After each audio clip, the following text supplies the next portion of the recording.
Qershim, biardh dhe trashëgimni në Maliq është edicioni i parë i festës së Kolanecit, fest të cilën Bashkia e Maliqit ka synimin ta kthejë në një traditë të përvitshme.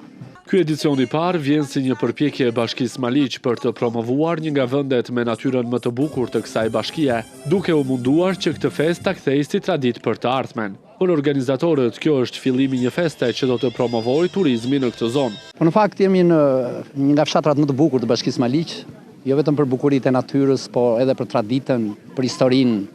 E meritonte Kolaneci këtë fest, këtë organizim, do jetë traditë për të gjithë vitet. Kështu që le të jetë ky një fillim i mbar.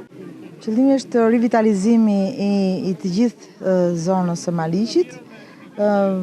Kjo është gjë kryesore, sidomos për pjesën malore të Bashkisë Maliq, është Kolaneci dhe pjesa tjetër e Gorës, sepse Kolaneci është fillimi i Gorës.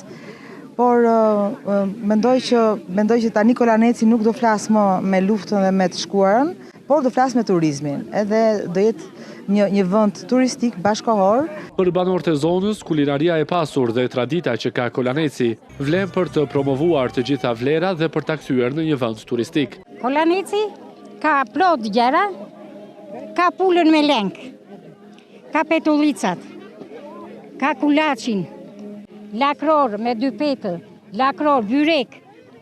Kemi shumë gjëra, këto janë, edhe ca gjëra janë të dimrit, zajret e dimrit. Në këtë event nuk munguan emrat e njohur të muzikës si Randa Libohova dhe Kozma Dushi, teksa pjesëmarrës ka qenë edhe ansambli Skënderbeu dhe grupi Polifonik Agimi.